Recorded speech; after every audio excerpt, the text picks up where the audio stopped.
Good morning all. तो आज हम बहुत ही अच्छा सेशन लाने वाले हैं। ये श्री चैतन्य का थियरी बेस्ड टेस्ट है, जैसे कि आप स्क्रीन पर यहाँ पे देख पा रहे हैं। ठीक है ना। और थियरी बेस्ड टेस्ट का ब्यूटी है जो यहाँ प्रॉब्लम्स जो है वो कॉन्सेप्चुअली बहुत ही स्ट्रांग है। ठीक है। तो before we go, happy New Year to all of you. और मैं एक रामधारी सिंह दिनकर जी हैं जो महाकवि हैं, उनकी कविता के साथ शुरू करना चाहूँगा ये सेशन।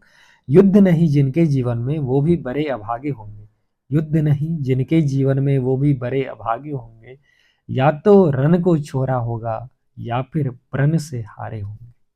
ठीक है। तो आप ना अपना प्रण से हारिए, ना रण को त्यागिए। ठीक है ना। और युद्ध करते रहिए, ये जीवन का आनंद लीजिए।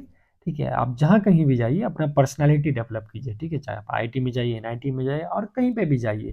ठीक है ना। उससे आप डिफाइन नहीं होगा, आपसे उसको डिफाइन कीजिए। ठीक है ना। तो जब खुद की पर्सनालिटी स्ट्रांग होगा ना, तो आप जहाँ जाइएगा प्रसन्न रहिएगा। और जीवन का मुख्य उद्देश्य क्या है? आनंद है। आप आईटी में क्यों जाना चाह रहे हैं? ठीक है ना। क्योंकि आप आनंद लेना चाह रहे हैं। उसके बाद मान लीजिए आपके पास पैसा होगा, आप समाज को कंट्रीब्यूट कर सकते हैं, फैमिली को स्ट्रांग कर सकते हैं। उससे क्या आएगा? आनंद आएगा। तो ultimate aim of anything is आनंद। ठीक है। इसीलिए कहा जाता है ना, आप जर्नी को एंजॉय कीजिए। जब तक जर्नी को एंजॉय नहीं कीजिएगा, डेस्टिनेशन में कभी भी आनंद नहीं आएगा। ठीक है। ऐसे भी आप सोचिए 15 लाख के आसपास बच्चे एग्जाम दे रहे हैं, सपोज जेई मेंस का।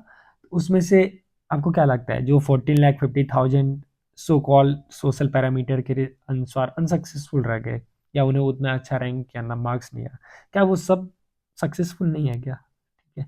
बिल्कुल। जो 50,000 जिनको मार्क्स आया है उनको हम सलाम करते हैं, वंदनीय है, क्योंकि उन्होंने मेहनत किया और उस सफलता को प्राप्त किया है। तो definitely we should respect them, we should salute them. तो इसीलिए तो फिर दिनकर जी का एक है, क्षुद्र पात्र हो मग्न कूप से जितना जल लेता है, उससे अधिक वारि सागर भी उसे नहीं देता। ठीक है। और जय हो जग में जले जहां भी, नमन पुनीत अनल को, जिस नर में भी बसे हमारा, नमन तेज को बल को। तो आग जहां है उसको प्रणाम करना ही होगा। ठीक है ना। चाहे वो किसी राजा के घर में हो, वहां उनको भी सैल्यूट है। अगर वहां भी प्रकाश जल रहा, या फिर कोई समझ रहे हैं ना, प्रजा के यहाँ हो, गरीब प्रजा के यहाँ हो, वहां पे भी अगर प्रकाश है तो प्रकाश होता है।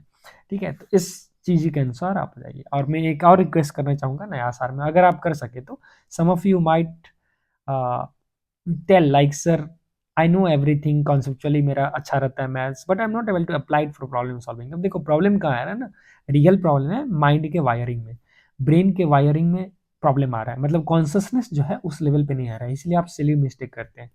अब कॉन्शियसनेस को तुम कैसे इंक्रीज कर पाओगे? देखो कॉन्शियसनेस का इंक्रीज करने का एकमात्र तरीका है, पहले आप फिजिकल कॉन्शियसनेस को इंक्रीज करो। अब फिजिकली जैसे ही एक्टिव रहोगे ना, ऑटोमेटिकली माइंड जो है वो तो बॉडी के अंदर इम्बेडेड है। जैसे तुम्हारा थॉमसन मॉडल है, ठीक है ना, तो इलेक्ट्रॉन को इम्बेड किया था ना वाटर मॉडल जैसे, ऐसे ही आपका माइंड जो है वो बॉडी के अंदर है। ठीक। तो बॉडी को जैसे ही तुम एक्टिव और कॉन्शियस रखोगे, अलर्ट रखिएगा, अवेयर रखिएगा, ऑटोमेटिकली आपका माइंड अलर्ट हो जाएगा। उसके लिए आपको क्या करना है? मेडिटेशन कीजिए 10 मिनट। और ये बिल्कुल सही तरीका है, सही टूल्स है आपके मैथमेटिकल लर्निंग को या एनालिटिकल स्किल को डेवलप करने का, जो हमारे सनातन संस्कृति, जो हमारे ऋषि मुनि ने बताया। ठीक है ना। तो आपको मैं रफली बता देता हूँ, जो बच्चे हमसे यूट्यूब के द्वारा जुड़े हैं, तो अगर वो चाहे तो ये चीज़ फॉलो करें, अथवा आपका जीवन आपका चयन। Okay, it's your life, your selection, your life, your choice. तो हम तो चाहेंगे कि जो भी ज्ञान हमको मिला है अपने गुरुओं से, माता पिता से, वो आप तक भी पहुंचे, और आप हमसे भी एक बेहतर इंसान के रूप में समाज के सामने, अपने परिवार के सामने, अपने राष्ट्र के लिए काम आए। ठीक है। तो उसमें जैसे बेसिकली अगर जो बच्चे अलर्ट है ना, अगर उसका यूज करना चाह रहे हैं तो आप कीजिए ना, सुबह में उठ जाइए थोड़ा ब्रह्म मुहूर्त में, जैसे 5 साढ़े 5 तक में आप ट्राई कीजिए उठ जाने, और ग्रीन ग्रास पे चलिए। उससे क्या होगा ना, जब वो ओस गिरता है तो आपका कॉन्शियसनेस ऑटोमेटिकली इंक्रीज कर जाएगा, पूरा बॉडी में एक अलर्टनेस हो जाएगा फिजिकली। क्योंकि आप सवेरे उठ के डायरेक्ट पढ़ने चले जाते हो, तो जब आप पढ़ने चले जाते हो सवेरे उठ के ऑटोमेटिकली, तो your mind is still in the inertia of sleep. ठीक है। तो फिर आप सही से पढ़ाई नहीं कर पाते हो। तो उस चीज़ को ब्रेक करने का बेस्ट तरीका है, घास पे, हरी घास पे चलिए, ग्रीन घास। उसके बाद आप 11 बार सूर्य नमस्कार कर लीजिए। You can watch any YouTube video. Surya Namaskar is full body exercise, और उसका मेन मकसद है आपके सिस्टम में ऑक्सीजन सप्लाई को इंक्रीज कर देना। अब कॉमन सेंस है, जैसे ही आप लोग साइंस के बच्चे हो, जैसे ही ऑक्सीजन सप्लाई बढ़ेगा, तो हेमोग्लोबिन जो है आपको पता है ना, वो ऑक्सीजन से रिएक्ट करता है, ठीक है ना। तो जैसे ही वो रिएक्शन होगा ना, तो आपका अलर्टनेस कॉन्शसनेस इंक्रीज करेगा फंडामेंटली। वैसे बहुत सारे वहाँ पे सोडियम पोटेशियम पंप है आपके सिस्टम में, सेलुलर लेवल पे जो है वो ताजगी आना शुरू हो जाता है, तो ऑटोमेटिकली आपके कॉन्शसनेस और अवेयर्स में डिफरेंस दिखने लगेगा। तो आप half an hour physical exercise कीजिए, जिसमें 15 मिनट का मेडिटेशन होना चाहिए, 10-15 मिनट का प्राणायाम होना चाहिए, अनुलोम विलोम कपालभाति, और आप 11 बार मिनिमम सूर्य नमस्कार कर लीजिए। हाफ एन आवर ये आप कीजिए अगला 2 महीना तक, जेई मेंस तक पूरा प्रण लेके, और अपना रूटीन को चेंज कर लीजिए। क्योंकि अगर आप 9 बजे उठते हो ना, तो जेई मेन का एक्चुअल एग्जाम हो सकता है आपको मॉर्निंग शिफ्ट में मिले 9 बजे, और उस समय में तो आपका ब्रेन इनर्शिया ऑफ स्लीप में होगा। तो अगर आपका लेवल है मान लीजिए 200 लाने का भी, तो आप उसमें तो 150 ही ले पाइएगा, क्योंकि आप ठीक से एग्जामिनेशन को हैंडल नहीं कर पाइएगा। तो इसीलिए आप सवेरे अगर उठिएगा, और ये चीज़ हाफ एन आवर उठने के बाद गर्म पानी पीने के बाद ये कीजिए, तो ऑटोमेटिकली आप देखिएगा कॉन्शसनेस अवेयरनेस जो है वो इंक्रीज कर जाएगा।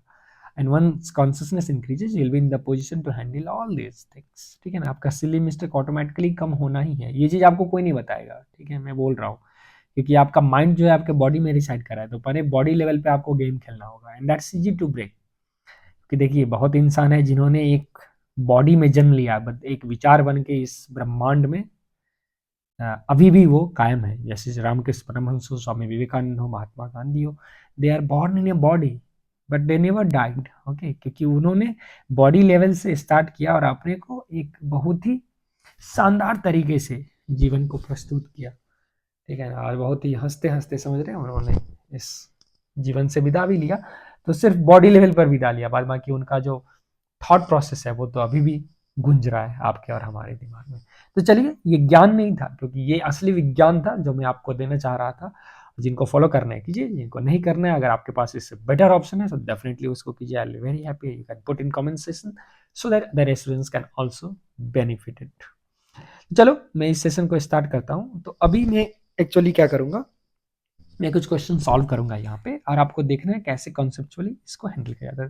तो पहला क्वेश्चन है, एफ एक्स रियल फंक्शन दे रखा है, इसमें से कितने करेक्ट स्टेटमेंट है। तो अगर आप चाहो तो इस वीडियो को 1.5x पे भी देख सकते हो। तो F of x is an odd function on R, and it's not that increasing function of x, ठीक है। Then it's also decreasing function for x less than 0। अब ये बिल्कुल गलत जवाब है, क्योंकि अगर मेरा सपोज एक फंक्शन में एक्स क्यू ले लूँ जो कि ऑड फंक्शन है, तो ये आप देख सकते हो, ये इंक्रीजिंग है एक्स पॉजिटिव के लिए, और ये इंक्रीजिंग है एक्स नेगेटिव के लिए, क्योंकि थ्रू आउट इंक्रीजिंग फंक्शन है। तो अगर ये पॉजिटिव साइड में इंक्रीज कर रहा है, तो नेगेटिव साइड में डेफिनेटली इंक्रीज ही कर रहा है, ठीक है ना। क्योंकि ऑड फंक्शन का क्या डेफिनेशन है, F of minus x is minus F of x for all x in the domain, right. तो यहाँ से स्टेटमेंट 1 जो है वो गलत हो गया। स्टेटमेंट 2, एफ एक्स अगर ऑड फंक्शन है तो लिमिट एक्स टेंस टू 0 हो जाए वो एग्जिस्ट करेगा, and limit x tends to 0 f of x जो होगा वो 0 होगा। अब अगर limit x tends to 0 f of x exist करेगा तो वो लिमिट 0 होगा, ये सही जवाब है। क्यों? क्योंकि देखिए ऑड फंक्शन, अब कोई बच्चा ऐसा भी बोल सकता है एफ ऑफ 0 0 है, लेकिन ये फंक्शन कुछ ऐसा डिसकंटिन्यूअस हो गया 0 पे। तो यहाँ पे क्या हो रहा है, यहाँ पे चक्कर है limit x tends to 0 f of x, ये डज नॉट एग्जिस्ट। क्यों? क्योंकि जस्ट 0 के बाद जो वैल्यू है a, और 0 से पहले जो वैल्यू है माइनस a, और ये 0, ये तीनों आपस में इक्वल नहीं है। लेकिन अगर ये लिमिट एग्जिस्ट कर रहा है, अगर लिमिट एग्जिस्ट कर रहा है तो ये गैपिंग जो है वो 0 हो जाना चाहिए, इसका मतलब a को 0 हो जाना चाहिए, इसका मतलब ये पॉइंट जो है वो यहाँ आ जाना चाहिए, इसका मतलब फंक्शन पूरा ये कंटिन्यूस हो जाएगा 0 पे एटलीस्ट, राइट। बाद बाकी फिर ये कुछ और कर सकता है, लेकिन अगर x tends to 0 f of x exist करेगा तब तो उसको 0 होना ही होगा, क्योंकि ऑड फंक्शन के केस में एफ 0 0 होना ही होगा, ठीक है। तो सेकंड स्टेटमेंट जो है वो ट्रू हो गया। थर्ड बोल रहा है एफ ऑफ एक्स अगर इवन फंक्शन है and is known to be increasing for x greater than 0, then is decreasing for x less than 0। चलिए ये भी देख लेते हैं। तो अगर एफ ऑफ एक्स मेरा इवन फंक्शन है तो कुछ इस टाइप का होगा।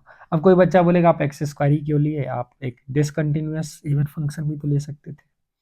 तो बिल्कुल आप ले सकते थे बाबू, जैसे ये मान लो एक ये फंक्शन है, ठीक है। तो मैं एफ ऑफ एक्स को कैसे डिफाइन कर रहा हूँ यहाँ, 0 फॉर एक्स इक्वल टू 0 और x square for x not equal to 0। अब ये भी एक इवन फंक्शन है, क्योंकि देखो डोमेन है इसका, मैं ऑन आर ले रहा हूँ पूरा रियल नंबर, इसको भी आर ले रहा हूँ। अब किस तरीके से भी, या फिर फंक्शन ऐसे भी हो सकता है, ठीक है, नॉन डिफरेंशिएबल। अब कोई भी इवन फंक्शन है अगर पॉजिटिव के लिए इंक्रीजिंग है तो देखो नेगेटिव के लिए डिक्रीजिंग होगा। क्यों? क्योंकि सेम आउटपुट देना होगा एक्स और माइनस एक्स। यहाँ पे भी देखो अगर x पॉजिटिव के लिए इंक्रीज कर रहा है तो नेगेटिव के लिए डिक्रीज कर रहा है, ठीक है। यहाँ पे भी देखो इंक्रीज कर रहा है, डिक्रीज कर रहा है, तो ये बिल्कुल ही सही जवाब है।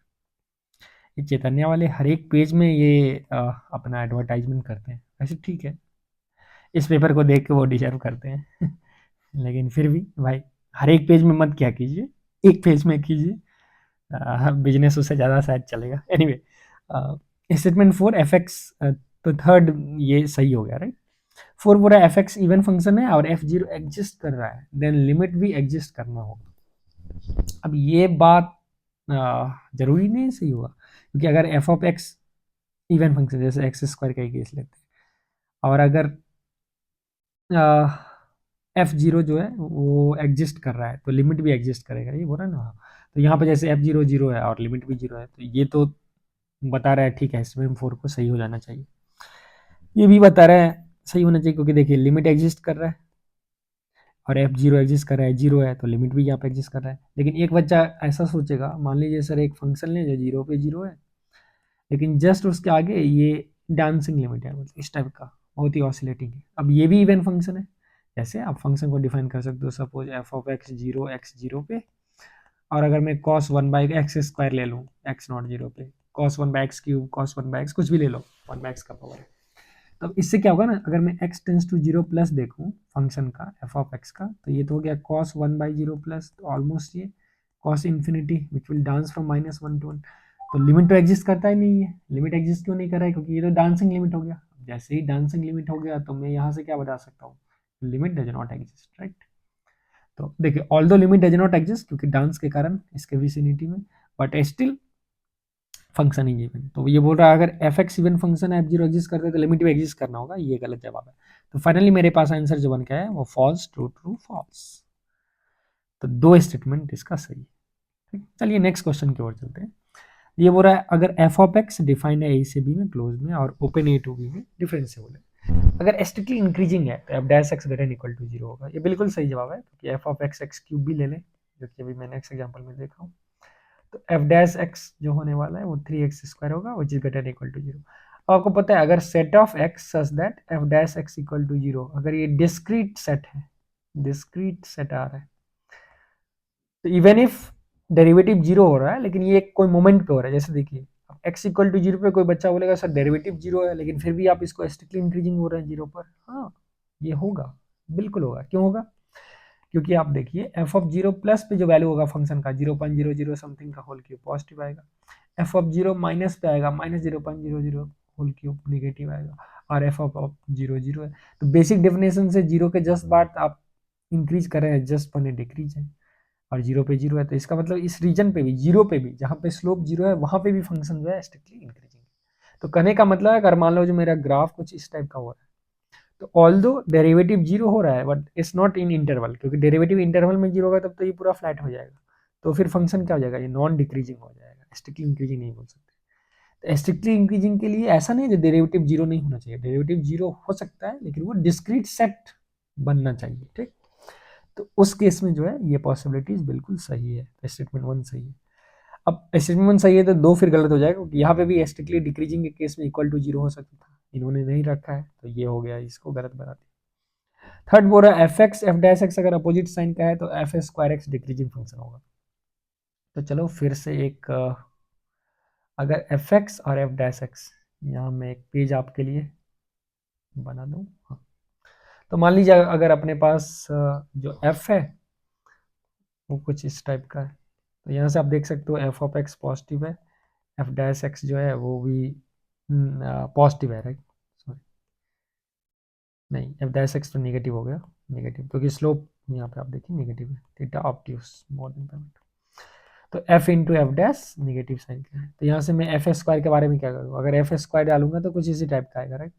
तो एफ स्क्वायर डिक्रीजिंग फंक्शन है, तो ये तो सही लग रहा है, लग नहीं रहा है ये सही है। अगर आप इसको डिसकंटिन्यूअस में भी डिक्रीजिंग कीजिएगा फिर भी वो बात बराबर ही हो जाएगा, ठीक है। लेकिन डिसकंटिन्यूअस में फिर आप F dash x for all x define नहीं कीजिए कर पाइएगा, तो एक्स इक्वल टू ए के लिए एफ डैश एक्स जो है वो डिफाइन ही नहीं होगा, नॉट डिफाइन। लेकिन क्वेश्चन जो कि बोल रखा है F dash X have opposite है, it means they are assuming F dash X defined है, तो क्लियरली एफ स्क्वायर डिक्रीजिंग होगा, तो ये तो सही है। दूसरा तरीका है इसको सोचने का, साई को एफ स्क्वायर ले लीजिए, तो psi dash two f f dash, I am assuming is differentiable. अब अपोजिट साइन क्या है, तो लेस देन जीरो है, मतलब साई जो है वो डिक्रीजिंग फंक्शन है, तो ये तो सही जवाब है। एफ और एफ डैश अपोजिट साइन है, तो mod F of x increasing function है भाई, वो तो गलत है, क्योंकि इसी में आप चेक कर सकते हो, ये एफ ऑफ एक्स है सच that F into F negative, इसका मॉड जो होगा तो यही हो जाएगा, क्योंकि एफ ऑफ एक्स पॉजिटिव है, तो mod of F of x is F of X, तो वहां से मैं बोल सकता हूँ ये तो डिक्रीजिंग ही है, लेकिन यहाँ बोल रहा है इंक्रीजिंग, ये गलत है। इसमें से फिर से दो स्टेटमेंट सही हुआ, तो answer is option 2। Third question अगर देखें, तो पहला तो आप बोलिएगा जो argument of Z bar minus argument of Z तो होगा ही सर, क्योंकि अगर मैं जेड कोई भी कॉम्प्लेक्स में उठा लूँ तो जेड बार उसका इमेज आएगा एक्स एक्सिस में, रियल एक्सिस में, if this is theta minus theta, तो will be tempted to take it as a correct answer. यही ब्यूटी है इस पेपर का, बहुत बच्चे को लगा उन्होंने 90% करेक्ट करके आया, बट एक्चुअल आंसर्स, एक्चुअल की देखने के बाद उनका स्कोर आ रहा था जस्ट 40%। जिन जिन का ऐसा आ रहा था प्लीज कमेंट, ठीक है ना, जिससे पता चले जो आपके साथ भी यही घटा है। पहला ऑप्शन गलत है, आप लोग सर ये क्या गलत क्यों हो गया स्टेटमेंट 1, क्योंकि देखो फॉर एनी कॉम्प्लेक्स नंबर है ना, what about if I take z equal to zero, तो आर्गुमेंट ऑफ जीरो तो डिफाइन ही नहीं होगा, और डिफाइन ही नहीं होगा तो नॉट डिफाइन को तुम इक्वेट ही नहीं कर सकते हो, तक पला गया। सेकंड स्टेटमेंट बोल रहा है जेड का डिस्टेंस जेड1 से और जेड का डिस्टेंस जेड शुरू से के है, और के अगर लेस देन ये है तो वो हाइपरबोला होगा। अब ये भी आपको पता है, अगर मेरे पास जेड1 एंड जेड2 है और जेड का ये डिफरेंस ऑफ डिस्टेंस जो है वो के है, ठीक है, since difference of distance from focus, इसको s1 s2 ले ले for any point is constant, अगर ये होता है तो this is a typical case of hyperbola. लेकिन कब, जब k का वैल्यू हो लेस देन s1 s2 होना चाहिए एंड मोर देन जीरो होना चाहिए, ठीक है, क्योंकि मॉड तो लेस देन जीरो होगा ही नहीं, अब इक्वल टू जीरो में भी नहीं होना चाहिए, तो ये हाइपरबोला तो है होगा, लेकिन कब होगा, फॉर ऑल के नहीं होगा, ठीक है ना, पहले तो के निगेटिव अगर ले ले, अगर के निगेटिव ले ले तो फिर भी ये पॉसिबल है, क्योंकि तब फिर फोकस जेड1 और जेड2 इंटरचेंज कर जाएगा, लेकिन व्हाट अबाउट के इक्वल टू जीरो, अगर के जीरो ले लेंगे, अगर इसको मान लो जीरो ले लो, तो जेड का डिस्टेंस जेड1 से बराबर है जेड का डिस्टेंस जेड2 से, और जैसे ही तो यहाँ पे अगर मेरे पास जेड1 जेड2 है और डिस्टेंस बराबर है, तो ये क्या हो जाएगा, परपेंडिकुलर बाइसेक्टर पे जाएगा, फिर तो वो लाइन हो जाएगा, तो हाइपरबोला नहीं होगा। अब कुछ बच्चे बोलेंगे सर वो लाइन तो स्पेशल केस ऑफ हाइपरबोला ही बनेगा लिमिटिंग केस में, भाई लिमिटिंग केस बन रहा है, लिमिट में जा रहा है, एसिम्प्टोटिक हो रहा है, एक्चुअल अटेन नहीं कर रहा है, it's trying to approach but it will never attain, right, तो इससे हो गया मेरा स्टेटमेंट 2 गलत, तो फॉल्स फॉल्स तो नहीं होगा, तो ये ऑप्शन गया, ये ऑप्शन गया, ठीक है। अब अभी भी 2 और 3 में हमको डिस्कस करना होगा क्या, अब इसमें से कोई एक भी ऑप्शन अगर आप सेलेक्ट कर लो तो तुम 2 और 3 को डिस्टिंग्विश कर सकते हो, तो अब थर्ड और फोर्थ स्टेटमेंट में जो भी आसान स्टेटमेंट लगे उसको आप पाने कर सकते हो, ठीक है, हम तो दोनों करेंगे, लेकिन फिर भी जैसे अगर मान लो, क्योंकि देख रहे हो ना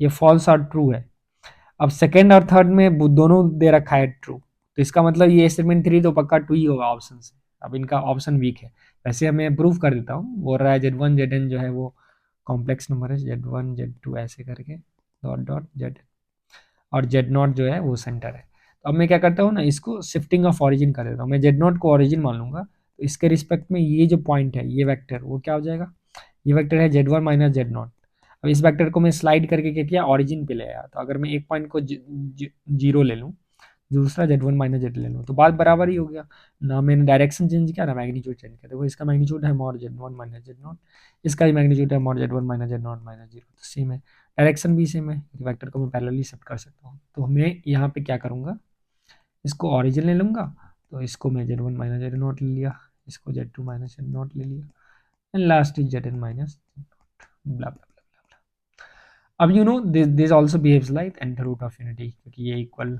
डिस्टेंस पे आएंगे, equally angular 2 pi by n पे आएंगे, तो अब बस आपको पता है अगर nth रूट ऑफ यूनिटी है, सपोज अल्फा 1 से alpha n nth root of unity है, तो अल्फा 1 का पावर k, अल्फा 2 का पावर k, अगर कोई भी पावर k लोगे अल्फा n का पावर k, तो वो कहीं ना कहीं ये वो सेम पॉलीगन फॉर्म करेंगे, तो या तो ये जीरो होगा if k is not divisible by what n, या फिर n होगा अगर k लेमडा n के फॉर्म में, ठीक है। अब ये स्टैंडर्ड रिजल्ट है, क्योंकि k को 1 रखो तो सम of roots of unity zero हो जाएगा उस टाइप का, ठीक, तो यहाँ पे जीरो के बदला जेड नॉट आएगा, मतलब एन जेड नॉट, मतलब समझ रहे हो ना।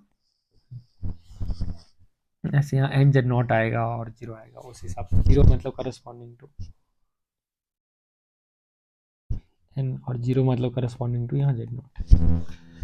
तो अब हम यहाँ पे क्या करने वाले हैं, ठीक है, अब हम क्या करने वाले हैं, जैसे इसका स्क्वायर ले लेते हैं, तो z one minus z not square plus z one z n minus z not square, we know इस समेशन विल बी 0, यहाँ से आ गया अपने पास सिग्मा जेड के स्क्वायर और minus n z not square minus 2 है, से 2 z not common z one से जेड एन का सम इक्वल टू 0, ठीक, यहाँ प्लस आएगा।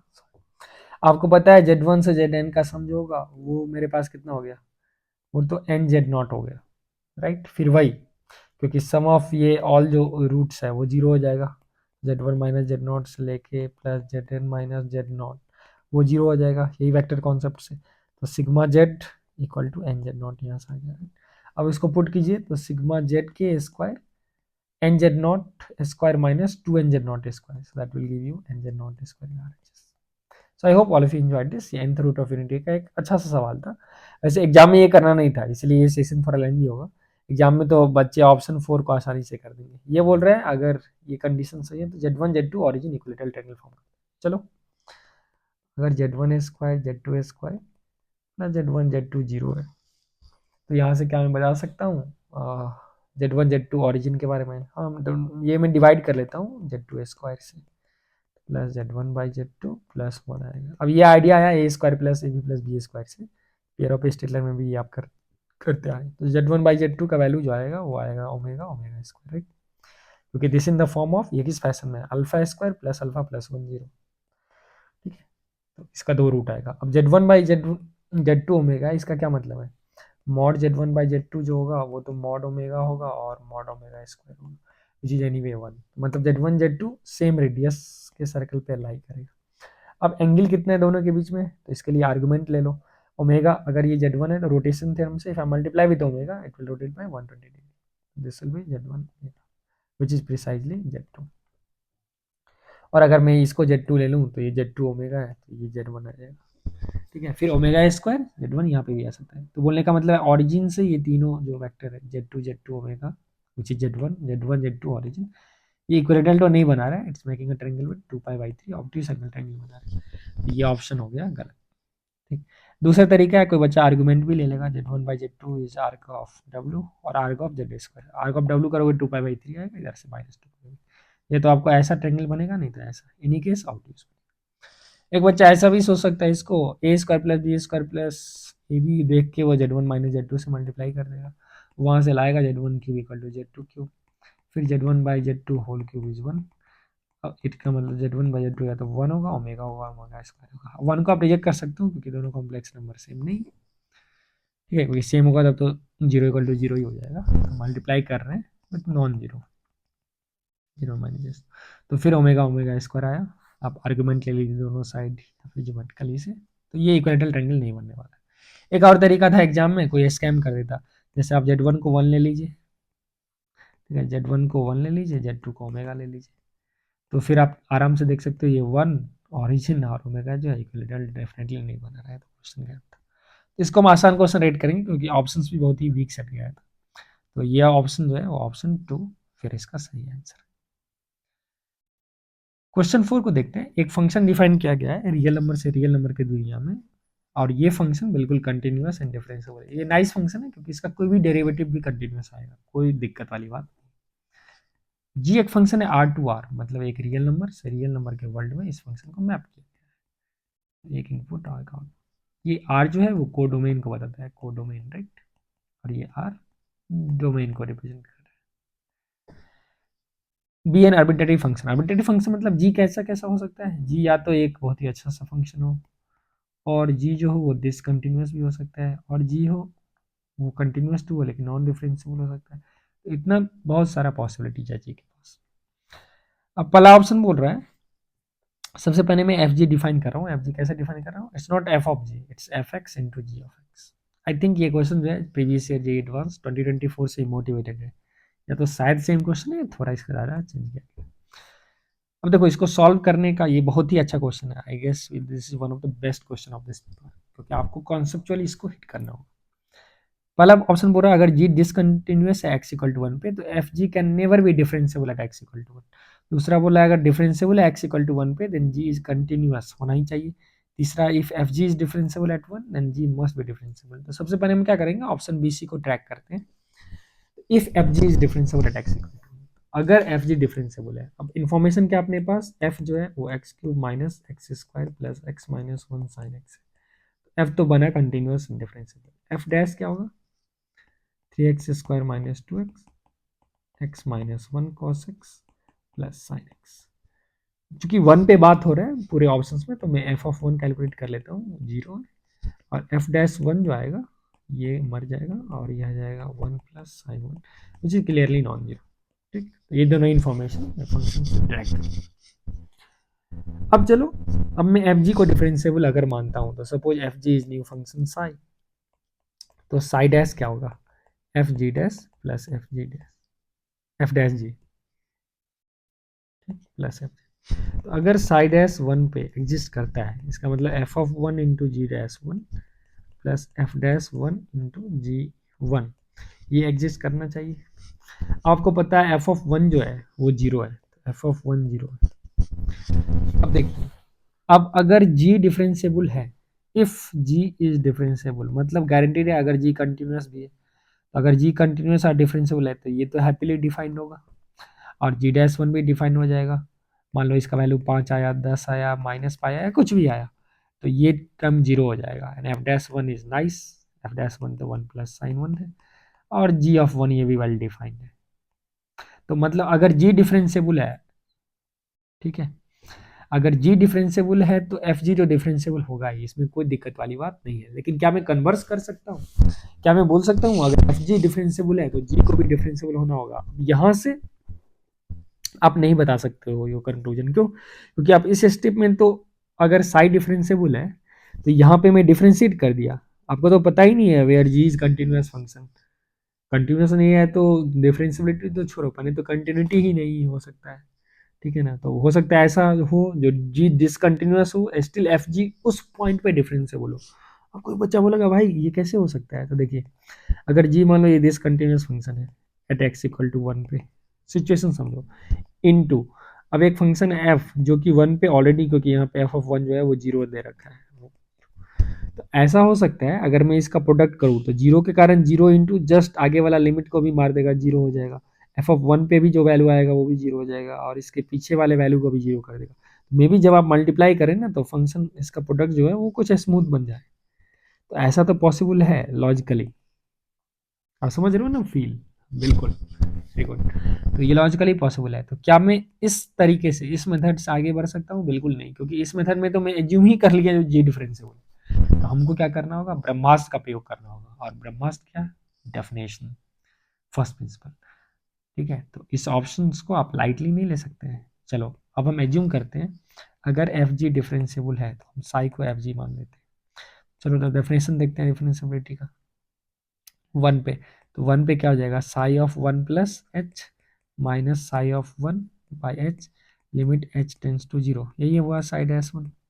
तो अगर 1 पे डिफरेंशियल मतलब ये एग्जिस्ट करना चाहिए, it means psi of 1 plus H is what, F of 1 plus H G of 1 plus H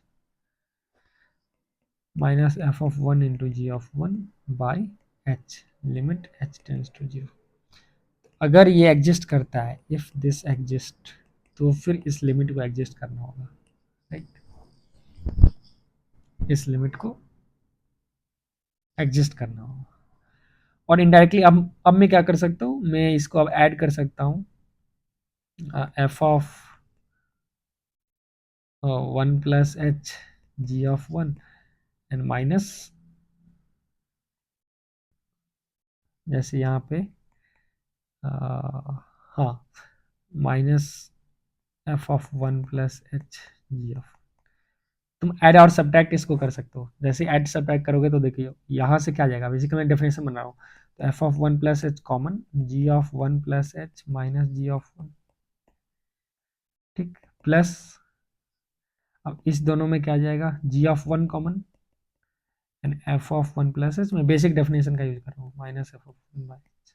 तो यहाँ तक मैं कोई एज्यूम नहीं कर रहा हूँ कुछ कंटिन्यूटी डिफरेंशियबिलिटी कुछ नहीं, डिसकंटिन्यूटी भी हो सकता है। लेकिन अब मुझे मुझे पता है, आप देखो अब क्या क्या इन्फॉर्मेशन अपने को पता है। तो इसको अगर मैं सेपरेट करके लिख लूँ F of one plus H, अब सवाल है जो क्या आप सेपरेट कर सकते हो, ये भी दैट्स अ ग्रेट क्वेश्चन। आप लिमिट को सेपरेट कर सकते हो जब ये लिमिट एग्जिस्ट करता है और ये भी एग्जिस्ट करता है।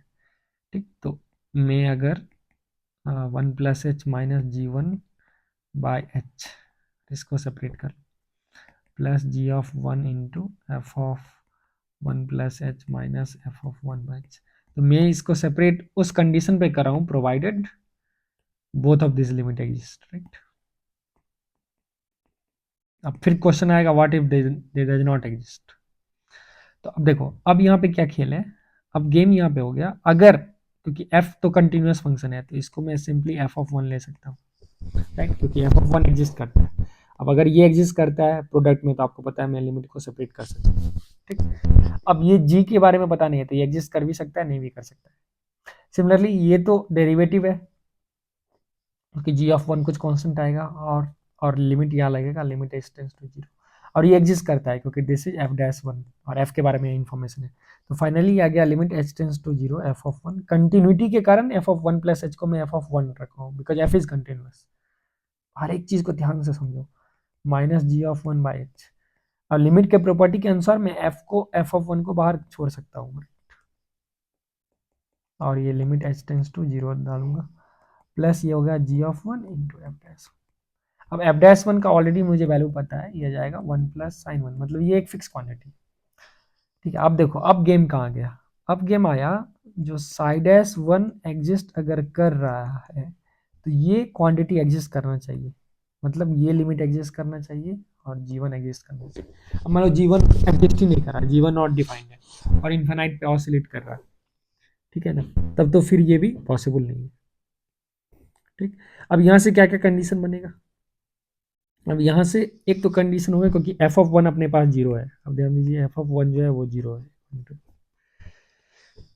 तो अब दो कंडीशन बनेगा, या तो ये फंक्शन जी जो है ये एग्जिस्ट ना करे, एग्जिस्ट ना करे। अब डेरिवेटिव एग्जिस्ट ना करे इसका क्या मतलब है, तो ये डेरिवेटिव लेफ्ट हैंड से और राइट हैंड से अलग अलग हो जाए, मतलब एच अगर जीरो प्लस आए इसका वैल्यू और एच जीरो माइनस आए वो सेपरेट हो गया, मान लो जीरो प्लस पे 5 आ गया, जीरो माइनस पे 7 आ गया, तो समझ रहे हो ना, और माइनस 7 आ गया, मतलब फंक्शन कुछ इस टाइप का है वन पे, जी के बारे में हम बोल रहे हैं, ये 5 आ गया और इधर कुछ मान लो ऐसे -7 टाइप्स आ गया, ज़्यादा इस, ठीक है, और जी ऑफ वन मान लो कुछ ऐसा है।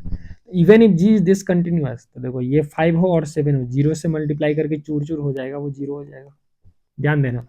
अगर मान लो जी ऑफ वन का कुछ वैल्यू है सपोज 5 है और जी ऑफ वन सपोज जीरो ही है, अगर मैं जीरो ही ले लूँ यहाँ पे, और कुछ भी ले सकते हो, सपोज वन ले लूँ, अगर आपको लग रहा है भाई जीरो आप क्यों ले रहे हो, तो अगर मैं इसको वन ले लूँ, ये मान लो कुछ हाइट है 7, इससे कोई फर्क नहीं पड़ता है, और ये स्लोप है 5 और ये स्लोप माइनस, ठीक है, ये सिचुएशन है जी के ग्राफ के बारे में। तो जी ऑफ वन क्या हो गया, ये तो वन हो गया, one two one plus sign.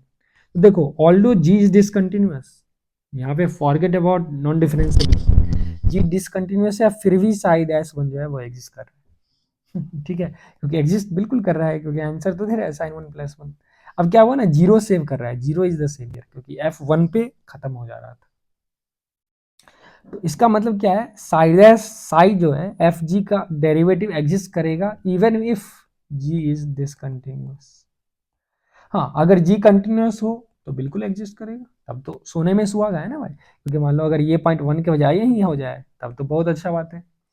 अगर जी डिफरेंशिएबल हो तो क्या ही दिक्कत है, तब तो और मजा आ जाएगा, डिफरेंशिएबल हो तब तो डेफिनेटली दोनों एग्जिस्ट करेगा, ये इसको ये भी पूरा सेफ है और ये तो जी ऑफ वन सेफ है।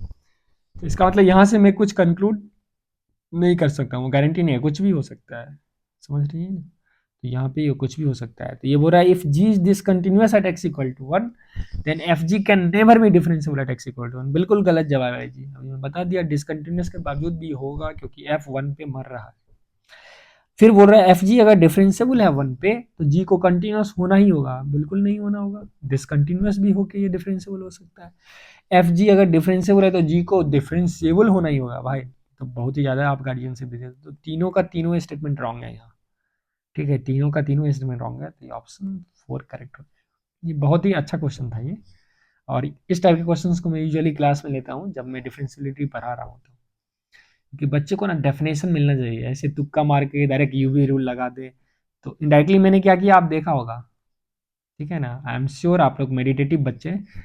मैं आगे बढ़ गया, तो इससे आपने क्या देखा होगा, अभी जब मैं एक्सप्लेन कर रहा था तो देखो मैंने यूवी रूल को प्रूफ कर दिया इस स्टेप में, ठीक है ना। यही तो मैंने किया है, यू को छोड़ो, एक फंक्शन को छोड़ो, इसको डेरिवेट करो, फिर दूसरे को छोड़ो और इसको डेरिवेट करो।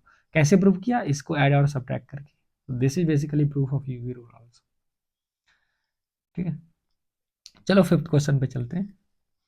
तो पहला तो डेफिनेटली आप ऐसे इसको कॉम्प्लेक्स नंबर से भी कर सकते हो, ई का power a x imaginary part of e का पावर आई बी एक्स। तो ये इंटीग्रेशन हो जाएगा, इमेजिनरी पार्ट को बाहर करो, ई का power A plus I B X, और फिर ये हो जाएगा ई का power A plus I B X by A plus I. You can see the source of A plus A minus I B से कॉन्जुगेट से multiply कर दीजिए, नई पार्ट को इक्वेट कर दीजिए, तो ये स्टेटमेंट सही आ जाएगा। और you can use double integration by parts, 2 बार कीजिए। सेकंड तो बिल्कुल गलत है, बताओ क्यों। बोलोगे सर इसका डेरिवेटिव तो ये भाई आर्बिट्ररी कांस्टेंट नहीं लिखा है। बोलोगे सर ये तो स्कैम था, लेकिन अब यही क्वेश्चन सेट करने का शायद इरादा होगा। थर्ड ऑप्शन, इसको डिफरेंशिएट करेंगे तो की के कभी नीचे आएगा ही नहीं भाई, ये तो बिल्कुल ही गलत है। फोर्थ बोल रहा है एफ एक्स इंडेफिनिट इंटीग्रेशन है इसका, तो इसका क्या आ जाएगा, 1 माइनस कॉस 2x का integral that will give by 2, that will give half x minus something, trigonometric type T of x. अब x के कारण ये तो पीरियडिक हो ही नहीं सकता है, क्योंकि x प्लस पाई में कभी भी वापस y इक्वल टू एक्स तो पीरियडिक फंक्शन है ही नहीं। तो तुम एक पीरियडिक फंक्शन को ए पीरियडिक फंक्शन से जोड़ रहे हो तो कभी भी पीरियडिक नहीं होगा, तो ये भी गलत हो जाएगा। एक ही स्टेटमेंट सही निकला, बाकी सब का सब फॉल्स है, तो ये स्टेटमेंट 4 हो गया। ये हो रहा which of the following must be true. अब x बिलोंग्स टू रियल है, tan इनवर्स x ऐसे डिफाइन कर रहे हैं। Minimum value of the function F R to R define by this. अब जैसे ही आपने वेरिएबल लिमिट दिखा तो सबसे पहला काम आपको क्या करना है, इसको डिफरेंशिएट कर देना है। तो एफ डैश एक्स क्या होगा अपने पास, ई का power X tan inverse x minus cos of x minus tan inverse x divided by ऊपर वाला Leibniz rule, very very important, x tan inverse x for your JEE 2023। और फिर अब एक्स टेन इनवर्स एक्स को differentiate करो, तो X by 1 plus X square plus tan inverse X, यही मिलेगा। अब देखो E to the power something जो है ऑलवेज पॉजिटिव होगा, x tan inverse x always positive होगा, क्यों, क्योंकि टेन इनवर्स एक्स का ग्राफ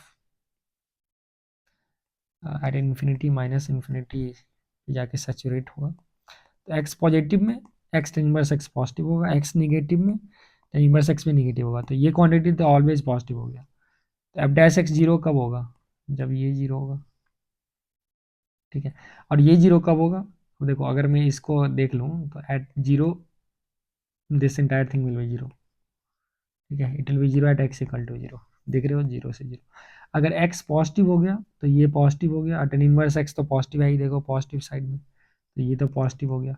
अगर एक्स निगेटिव हो गया तो निगेटिव हो गया, तो ये क्वांटिटी निगेटिव है और टेन इनवर्स एक्स भी निगेटिव है, अरे वाह, तो ये तो निगेटिव हो गया, तो कुछ कैलकुलेशन का काम ही नहीं है। तो एफ डैश एक्स जीरो सिर्फ एक जगह हो रहा है, कहाँ, जीरो पे।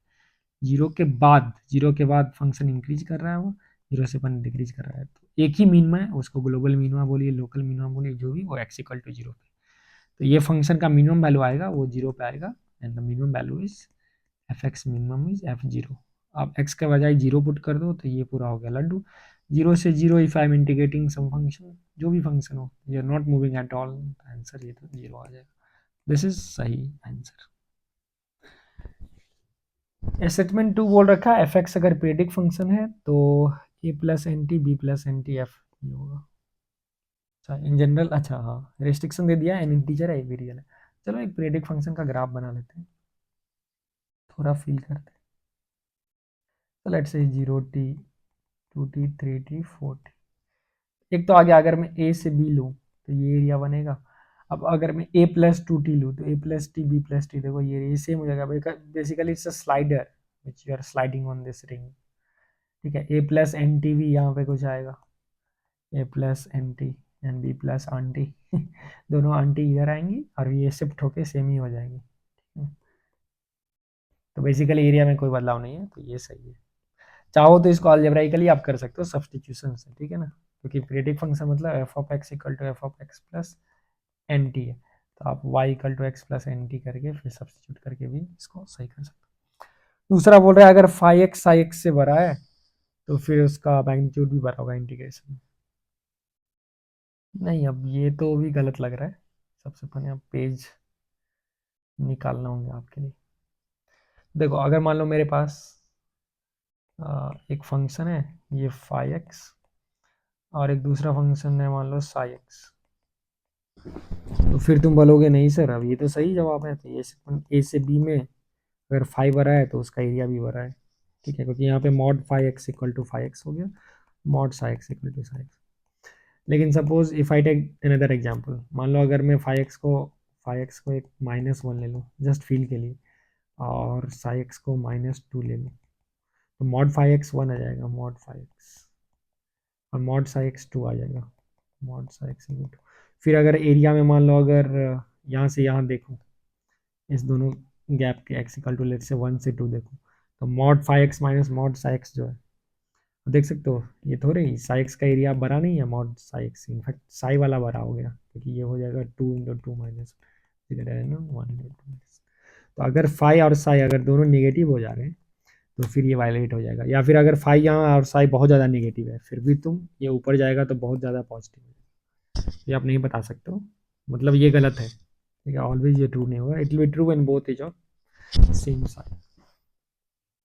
सेम साइन है मतलब दोनों दोनों पॉजिटिव हो। ठीक है, दोनों पॉजिटिव हो तब ये ट्रू हो। तो फिर क्या आ गया, पहला स्टेटमेंट ट्रू है, सेकंड ट्रू है, और थर्ड फॉल्स है, तो true true false first answer. चलो सेवन्थ वाला बोल रहा है एफ एक्स ए से बी में एरिया 1/, ये तो बिल्कुल ही गलत है, क्योंकि अगर मैं ए से बी में लूँ, अगर पॉजिटिव में हूँ तब तो ये एरिया सही होगा, लेकिन what if A is air, अब यहाँ से यहाँ तक लूँगा, it will be this area minus of sum A1 and plus of A2, तो मोनोटोनिक नहीं है। दूसरा बोल रहा है अगर F of X differentiable and bounded function है तो area between F and F inverse is equal to double. अब फिर कोई बच्चा ऐसा सोचेगा, सर मान लीजिए एक मेरा फंक्शन है ऐसा, और इसका इन्वर्स जो होगा वो कुछ ऐसा हो जाएगा, ये y equal to x line में रिफ्लेक्शन होता है, तो जो एरिया एफ और एफ इनवर्स का एग्जैक्टली हाफ होगा, राइट।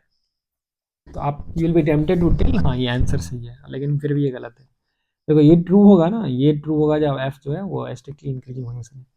तुम एक ऐसा फंक्शन इमेजिन करो जो कि डिक्रीजिंग है, स्ट्रिक्टली डिक्रीजिंग, जैसे function y equal to -x plus sine X अगर हमने, तो कुछ इस टाइप का सूरत मूरत इसका दिखेगा।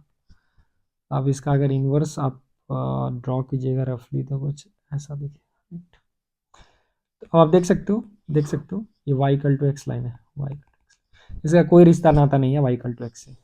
अब ये बहुत बड़ा कॉन्सेप्ट है, फिर से मेरे एक प्लेलिस्ट में आप देख सकते हो, फंक्शन वाले प्लेलिस्ट में, कैलकुलस वाले, जिसमें बताया गया है कि एफ एक्स और एफ इनवर्स का एक्स का जो सॉल्यूशन होगा, गारंटी नहीं है y equal to x line पे लाई करेगा, क्योंकि देखो एफ और एफ इनवर्स एक्स का where f x is -x plus sine x, पूरे solution y equal to -x पे लाई कर रहा है। इनफैक्ट सिर्फ एक सॉल्यूशन है जीरो जो लाई कर रहा है, तो इसका कोई रिश्ता नाता नहीं है। तो एफ और एफ इनवर्स एक्स का तो ये एरिया बना, लेकिन वाई इक्वल टू एक्स के साथ एफ एक्स जो है, ठीक है, एफ एक्स वो ये एरिया बना रहा है जो कि बहुत बड़ा है इससे। ठीक है, तो क्लियरली आंसर गलत है। तो स्टेटमेंट 1 गलत है और 2 भी गलत है भाई, दोनों स्टेटमेंट आपका हो गया रॉन्ग। ठीक, क्वेश्चन नंबर 8 आसान है, ये खुद से कर लोगे, just function F of x को एक बार 1 डाल के इंडिकेट कर लो, इंडिकेटिंग फैक्टर ई का power integration x D x, तो 2x आ जाएगा, दूसरे डाल के करोगे 3/8 आ जाएगा, ये आसान क्वेश्चन था। यहाँ बोल रहा है एक्स मीन और वेरियंस है, तो सबसे पहले क्वेश्चन आप पढ़ लीजिए। बोल रहा है variance of D I define किया, ये डेविएशन इसको बोलते हैं, नॉट एग्जैक्टली डेविएशन। तो आपको पता है variance of a x I plus b जो होता है वो a square time variance of x i होगा, मतलब variance of x1 x2 x3 reaction जो होगा वो डिपेंड करेगा सिर्फ स्केलिंग पे, कोफिशिएंट पे। ठीक है ना, क्योंकि variance basically centre of mass के कॉन्सेप्ट जैसा है। आपके पास मान लीजिए x1 x2 x3 आता है, अगर आप सबको एक से ऐड कर देते हो तो फिर भी रिलेटिव लोकेशन चेंज नहीं होगा, तो वेरियंस बता रहा है relative distribution, variance is variability, तो इसीलिए वेरियंस सेम हो जाएगा। ठीक है, तो इसका जो वेरियंस होगा वही हो जाएगा डी आई का वेरियंस, तो इसमें मन बिल्कुल सही है। अब मीन जो है वो तो डेफिनेटली शिफ्ट हो जाएगा सेंटर ऑफ मास, क्योंकि आप सबको शिफ्ट कर रहे हो, तो ये भी सही है। मॉड जो है वो शिफ्ट होगा कि नहीं वो देखो, मान लो तुम्हारे पास डाटा कुछ ऐसा है, ठीक है, इसमें मॉड क्या है ये, क्योंकि ये मैक्सिमम फ्रीक्वेंसी के साथ आ रहा है। अब अगर ये क्या हो रहा है, डी आई कैसा डिफाइन कर दिया, माइनस एक्स है माइनस है, सबसे पहले इसको उल्टा कर दो सब वैल्यू को, ये हो गया माइनस एक्स है, फिर इसको ए से और घटा दो, ए से और घटा दो, तो अभी भी मॉड क्या होगा, mod is still this corresponding to that frequency, लेकिन मॉड का वैल्यू चेंज हो जाएगा। अगर ये मान लो अल्फा था तो अब मॉड हो जाएगा माइनस अल्फा माइनस, तो ये भी सही है, मॉड माइनस है माइनस है, तो दोनों स्टेटमेंट यहाँ पे सही होगा। 9 का जो सही जवाब है दोनों का दोनों से। 10 की ओर आते हैं, F of x x rational है इरेशनल है और रैशनल। अच्छा सबसे पहले आप नंबर लाइन के बारे में थोड़ा समझ लीजिए। अगर कोई भी नंबर है 0 1 2 3 माइनस माइनस, नंबर लाइन का ब्यूटी है, you know the neighbour but sorry you know the neighbourhood but you never know the neighbour. आपको पता है भाई बगल में कोई है, लेकिन कौन एग्जैक्टली है वो नहीं पता है, जो कि मोस्ट अपार्टमेंट में होता है, ठीक है। तो देखो जीरो के जस्ट बाद कौन सा नंबर है, रैशनल है इरेशनल, जीरो खुद रैशनल नंबर है। अब जीरो के बाद बहुत बच्चे बोलेंगे इरेशनल है, जो कि बिल्कुल गलत जवाब है। भाई जीरो के बाद तुमको नंबर ही नहीं पता है, तुमको पता ही नहीं है अपार्टमेंट में कौन रहता है, तुम कैसे बोल सकते हो मेल है फीमेल है, बच्चा है या बूढ़ है, ठीक है। बस इतना पता है कोई है। तो जीरो के जस्ट बाद कौन नंबर होगा, we don't know, we don't know. Just पने क्या होगा, वी डोंट नो। हाफ के जस्ट बाद क्या होगा, वी डोंट नो। क्या पने होगा, you don't know anything about number line except neighbour, that's the beauty. तो एफ माइनस जी कैसे डिफाइन होगा कर लीजिए, एक्स रेशनल है, यहाँ से एक्स रेशनल है तो जीरो आएगा, तो एफ माइनस जी एक्स हो जाएगा फॉर एक्स रेशनल, और माइनस एक्स एक्स ही रेशनल। अगर आप ग्राफ बनाना पसंद करेंगे तो कुछ इस टाइप का दिखेगा, क्योंकि ये फंक्शन है तो ये रिलेशन नहीं है, एक इनपुट पे दो आउटपुट नहीं है। जैसे मान लो वन पे क्या आंसर आएगा, one, F minus G of X. तो अगर एक्स का वैल्यू वन डालेंगे तो वन पे वन आएगा, जस्ट वन के बाद अब कुछ भी आ सकता है, ये नीचे भी हो सकता है ऊपर भी, लेकिन एक साथ दोनों नहीं आएगा। तो ये फंक्शन क्लियरली ऑन टू है, क्योंकि माइनस इन्फिनिटी से इन्फिनिटी का सफर आएगा। और ये वन वन भी होगा। आप बताओगे वन वन कैसे होगा, तो एफ माइनस जी को मान लो हम साई एक्स मान लेते हैं, तो साई ऑफ एक्स वन अगर साई ऑफ एक्स टू है, ध्यान से दो। अब साई ऑफ एक्स वन क्या हो सकता है, ठीक है, वो तो डिपेंड करता है एक्स वन अगर रैशनल है या इरेशनल। तो मान लो हमने एक्स वन को रैशनल ले लिया, ठीक, तो क्या होगा, साई ऑफ एक्स वन हो गया, ठीक है। अब X one should be psi of x two, ठीक है। अब लेकिन साई ऑफ एक्स टू क्या होगा, अब वो भी डिपेंड करता है एक्स टू क्या है। तो अगर मेरा एक्स टू रैशनल है, if X two is rational, तब तो ये एक्स टू हो जाएगा, ठीक है। तो which means X one equal to x two हो गया, if psi of X one equal to psi of x two, एक केस में X one equal to x two हो गया। लेकिन what if X two is irrational, अगर X two irrational है तो minus x two equal to X one होगा, जो कि पॉसिबल ही नहीं है, क्योंकि देखो एक्स वन रैशनल नंबर है, एक्स टू इरेशनल है, तो ये पॉसिबल ही नहीं है। सिमिलरली अदर केस आप कर सकते हो, जब एक्स वन इरेशनल है, तो एक्स वन इरेशनल है, यहाँ से फिर क्या आ जाएगा, psi of x two should be minus x one. अब दो केस ले लो, अगर एक्स टू रैशनल है और एक्स टू इरेशनल है, समझ रहे हो ना कैसे हम डेफिनेशन से वन वन प्रूव कर रहे हैं, ठीक है। आपको नहीं पता है भाई वन वन है, आप तुम यहाँ से लॉजिकली तो तुमको पता है वन वन ही होगा, क्योंकि दो वैल्यू पे सेम आउटपुट आएगा ही नहीं यहाँ पे। अगर वन पे वन आ रहा है तो फिर माइनस वन पे क्या आएगा, माइनस वन आएगा, दो अलग रैशनल होगा अलग है। लेकिन लॉजिकली मतलब मैथमेटिकली कैसे प्रूव करोगे, तो एक्स टू रैशनल है, तो क्या आ गया, psi of x two equal to minus x one, ये बिल्कुल पॉसिबल नहीं है कि रैशनल ही रैशनल होने से। एक्स टू ई रैशनल है, तो ये देगा minus x two equal to minus x one. देखो वहां से क्या आ गया, x one equal to x two आ गया। मतलब कोई भी केस में if psi x one equal to psi of x two, that imply x one equal to x two. और ये बहुत ही बेहतरीन एक्सप्लेनेशन था, शायद आपको मजा आएगा, तो स्टेटमेंट सही है। अब पीरियडिक तो बहुत आसान है, साइन एक्स टू पाई से पीरियडिक है, और ये बंदे टू पाई बाई ए से। अब इनका एलसीएम डिफाइन होगा। अब देखो पीरियडिसिटी में तुम एलसीएम क्यों लेते हो, it's same as telling class 4 वाला क्वेश्चन, एक बेल 2 मिनट में रिंग करता है, दूसरा 4 मिनट में, तो फर्स्ट टाइम फिर वो स्टार्टिंग से रिंग करेंगे 4 मिनट एलसीएम, क्योंकि लोएस्ट कॉमन मल्टीपल में ना फिर से दोनों एक साथ आ जाएंगे। पीरियडिसिटी का तो वही मतलब है ना, दोनों फंक्शन एक साथ से रिपीट करना। तो एलसीएम एग्जिस्ट करेगा जब ए रैशनल होगा, क्योंकि मान लो अगर ए रूट थ्री हो गया तो आपको कॉमन मल्टीपल ही नहीं मिलेगा, तो ये तो गया गलत। बोल रहा है एफ अगर ए से बी है, जी बी से सी है, तो गॉफ जो होगा वो one one, if gof is one one then F must be one. चलो चेक करते हैं। अरे भाई नारायण चैतन्य, अब कितना प्रचार करोगे यार, मजा नहीं आ रहा है, थोड़ा स्पेस दिया करो बच्चे को। तो ये मान लो एफ है, और ये यहाँ पे जी फंक्शन है, F function suppose many one हो गया, ये कोई इनपुट से मैप हो गया। और जी फंक्शन मान लो 1 1 हो गया। तो मेरा फॉग क्या है, क्वेश्चन में दिया हुआ है फॉग। फॉग मतलब क्या होता है, F of G of X. Fog या गॉफ दिया हुआ है, gof gof is A to C, this is set A set B set C, F is operating from A to B, ji is eating B and giving C, and for gof जो होगा वो ए to C operate करेगा। तो मेरे पास यहाँ Gauff है। Similarly तुम fog भी निकाल सकते हो, ठीक है। तो पहले जी वाला इनपुट, तो ये उल्टा ऑपरेट करेगा। यहाँ तो जी ऑफ एफ है, जी ऑफ एफ ऑफ एक्स, मतलब अब क्या गया देखो, ये पॉइंट जो है, ये पॉइंट जो है वो किसको लिंक कर रहा है, इससे, और ये पॉइंट भी लिंक कर रहा है इससे, ये पॉइंट भी। तो अगर एफ मेनी वन है, ठीक है, अगर गॉफ वन वन है, वन वन है, नहीं नहीं नहीं, गॉफ वन वन तो नहीं है, तो गॉफ मेनी वन है, तो फिर एफ मेनी वन है यहाँ पे, ठीक है। ऐसा हो सकता है गॉफ वन वन हो लेकिन एफ मेनी वन हो, नहीं ये पॉसिबल ही नहीं है, क्योंकि आप देख सकते हो यहाँ पे कि दो को एक में कम से कम तो जाएगा, दो तीर से नहीं सारा। लेकिन उल्टा हो सकता है, ऐसा हो सकता है जी मेनी वन हो, ये देखो ये थर्ड इनपुट भी यहाँ पर ले जाए, उसको एफ से मतलब ही नहीं है, एफ को उससे, कि एफ अभी भी इस बंदे को यहाँ सेंड कर रहा है, इस बंदे को यहाँ सेंड कर रहा है, हाँ इसको यहाँ सेंड कर रहा है, लेकिन उसको तो एफ से कोई मतलब नहीं है। इसका मतलब जी मेनी वन हो सकता है, g can be, ji is many one, but f को वन वन होना ही होगा, ठीक है। इनफैक्ट अगर गॉफ वन वन है तो, और ऑन टू है, तो गॉफ वन वन होगा तो एफ को वन वन होना होगा, गॉफ ऑन टू है तो जी को ऑन टू होना होगा। आप एक्स्ट्रा वो बोनस है आपके लिए, उसको प्रूव कर सकते हैं। तो F must be one one, तो ये जो है ये सही जवाब है। अपने पास आ गया टी एफ टी, मतलब दो स्टेटमेंट ट्रू। 11th में बोल रहा है विच of the statement is true, तो इसको भी हम कर सकते हो। पहला इसमें उठाते हैं साइन इनवर्स कॉस एक्स का ग्राफ। अब बहुत बच्चा इसको ओपन करने लगते हैं, ऐसे करते हैं, आप स्मार्टली सॉल्व करो। ये पता है ये कोई भी ग्राफ जो होगा ये यूनियन ऑफ लाइन सेगमेंट होगा, यूनियन ऑफ लाइन सेगमेंट होगा, L I union of line segment. ये पता है ना, ऑल द ग्राफ कुछ ऐसा ऐसा होता है, कुछ ऐसा ऐसा कॉस इनवर्स साइन एक्स का। क्यों, क्योंकि साइन एक्स जो ओपन होगा वो either pi by two minus x, pi minus x, और three pi by two plus x, कुछ ऐसा ही होगा, तो लाइन सेगमेंट ही होगा, बस यही लॉजिक चाहिए, और कुछ नहीं चाहिए, ठीक है। तो अब जीरो से पाई में आप कैसे करोगे, ऑल्दो दोनों इंक्लूडेड नहीं है, तो देखो बस कुछ पॉइंट ले लो आप, वहाँ पे तुमको पता है एक ही नेचर होगा कि लाइन का तो नेचर है, तो इंड पॉइंट पे बस बिहेवियर चेक कर लेते हैं। Zero cos zero one, sine inverse one pi by two, x pi by two पे cos pi by two zero, sine inverse zero, तो कुछ ऐसा ग्राफ आएगा।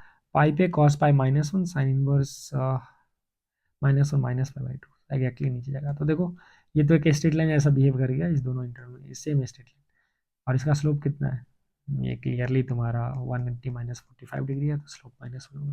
तो पहला ऑप्शन हो गया सही। अब जैसे ही पहला ऑप्शन सही है तो दूसरा गलत हो गया, वैसे तीसरा चौथा गलत हो गया क्योंकि ये मेंस का पेपर है, नहीं तो उनका एड स्कोर हो जाएगा। फिर भी आप चाहो तो ये cos inverse sine x graph भी इस लॉजिक से बना सकते हो, जैसे माइनस पाई में दे रखा है तो, और पाई बाई टू तक जीरो।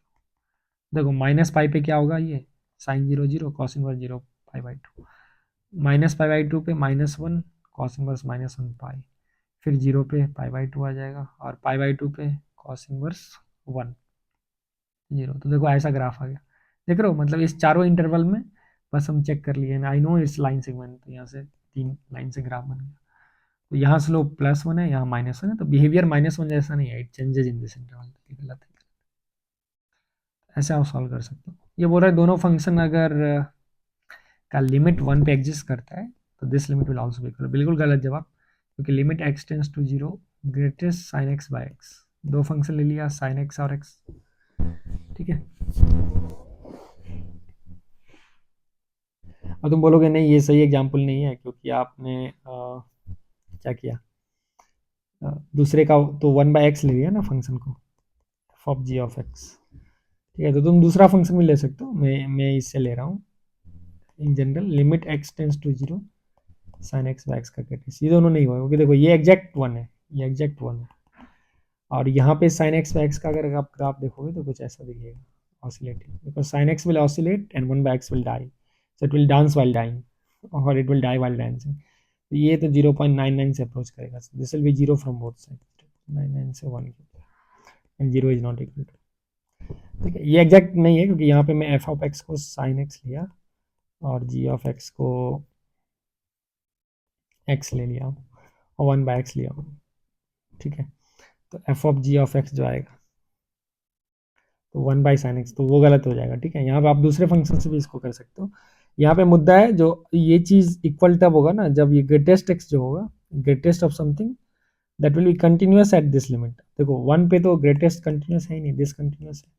तो आप इसको लिमिट को अंदर बाहर तब कर सकते हो जब कंटिन्यूटी गारंटीड हो उस पॉइंट पे। यहाँ पे 1 पे कंटिन्यूअस है तो आप आगे पीछे नहीं कर सकते हो, फर्स्ट स्टेटमेंट गलत है। दूसरा बोल रहा है function may fail to have a limit at a point in is domain but function value exist. अरे भाई ये तो बिल्कुल सही है, ऐसा हो सकता है बिल्कुल फंक्शन वैल्यू एग्जिस्ट कर रहा है और लिमिट है ही नहीं। सिग्नम फंक्शन सिंगम, तो ये सिंगम बाबू इसको सही कर रहे हैं, 1 फॉल्स है और ट्रू, ट्रू है, the only statement is true which of the following is always true, one of the root of the equation from p plus root q, the other root is this p integer है, बिल्कुल गलत जवाब। it will be true if abc is rational, क्योंकि मैं एक को 2 plus root 3 ले लूँ और दूसरे को 5 माइनस रूट 7 ले लूँ, फिर भी तो मैं क्वाड्रेटिक बना सकता हूँ इस रूट से। अब डिफरेंस क्या होगा ना, एबीसी अगर रैशनल है तब मैं ऐसा नहीं ले सकता हूँ, क्योंकि अगर रैशनल कोएफिशिएंट्स है तो वो फिर इरेशनल रूट्स कॉन्जुगेट में आएगा, जो कि माइनस बी प्लस माइनस से आप आराम से देख सकते हो। अगर ये इक्वेशन 2 से ज़्यादा वैल्यू के लिए सेटिस्फाई कर रहा है तो आइडेंटिटी होगा, बिल्कुल होगा। मान लो अपने पास एक अल्फा भी सेटिस्फाई कर रहा है, बीटा भी कर रहा है और गामा भी कर रहा है। अब क्या करो, पहला दूसरा इक्वेशन को सब्ट्रैक्ट कर दो, तो यहाँ से आ जाएगा a alpha plus beta plus b zero, because alpha is not beta distinct है। Similarly a alpha plus gamma plus beta b zero, similarly a alpha beta plus gamma plus. अब इस तीनों इक्वेशन को फिर सब्ट्रैक्ट करके आप दे सकते हो, that will force alpha equal to beta equal to gamma, लेकिन if they are distinct so the only way is possible is a zero b zero c zero. It means अब ये तीनों जीरो हो गया, zero zero zero is true for all x. ठीक है, x denotes to any complex numbers because real world already complex world के अंदर आ जाएगा, तो ये सही जवाब है। ठीक, अब जैसे ही एक सही मिल गया तो एक ही ऑप्शन होगा यहाँ पे, तो ये गलत होगा, ये गलत होगा। वैसे भी आप देख सकते हो इसको आसानी से तुम प्रूव कर सकते हो इंटीजर लेके। और ये गलत क्यों हो गया, क्योंकि के जीरो जीरो जीरो अगर लोगे तो फिर वो जीपी में नहीं है, तो ये तो उस आइडिया से भी गलत होगा। चलो 14th क्वेश्चन देखते हैं। और ये बोल रखा है दो प्लेयर है P1 and P2, they play game against each other. In every round, each player also fair dice, where 6 faces of dice have 6 distinct number. ठीक है भाई, एक्स वाई रीडिंग बता रहा है डाइस पे P1 P2 पे। अब अगर एक्स वाई से ग्रेटर है तो प्लेयर 1 को 5 पॉइंट मिलता है और 2 को 0। अगर एक्स इक्वल टू वाई है, each player scores 2 point. Fine, X less than Y, game reverse कर देते हैं, प्लेयर 1 को 0 पॉइंट एंड 2 को 5। And xi and yi, that's important, denotes total score of P1 and P2 after playing ith round। मतलब x2 y2 क्या बताएगा second round पे, x3 y3 बताएगा टोटल स्कोर थर्ड राउंड पे। जैसे ये राउंड 1 हुआ, राउंड 2 हुआ, राउंड 3 हुआ। अब राउंड 1 में ऐसा हो सकता है, ये प्लेयर 1 है प्लेयर 2 है, मान लो प्लेयर 1 को 6 आया, प्लेयर 1 को 1। राउंड 2 में इसको 1 आया, उसको 6 आया, राउंड 3 में दोनों को 4 4 आ गया। तो अब देखो स्कोर चार्ट क्या दिखेगा, क्योंकि 6 ग्रेटर देन 1 है तो प्लेयर 1 प्लेयर 2 का स्कोर चार्ट 5-0 दिखेगा।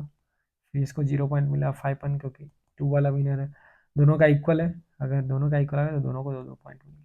देखो तो 3 राउंड के बाद जो स्कोर है वो तीनों का इक्वल हो गया, सम ऑफ स्कोर 7-7। ठीक है, तो ये मतलब है। अब बोल रहा है भाई probability of x2 greater than y2 है।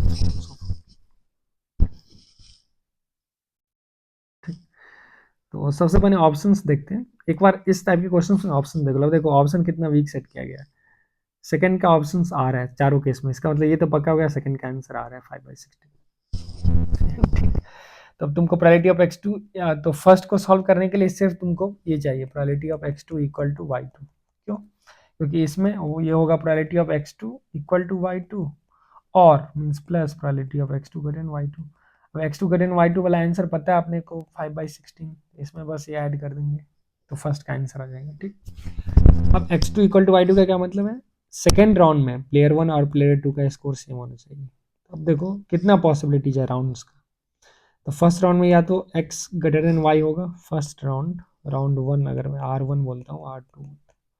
फर्स्ट राउंड में मेरे पास 3 पॉसिबिलिटीज है, या तो ये बड़ा होगा या छोटा होगा या बराबर होगा।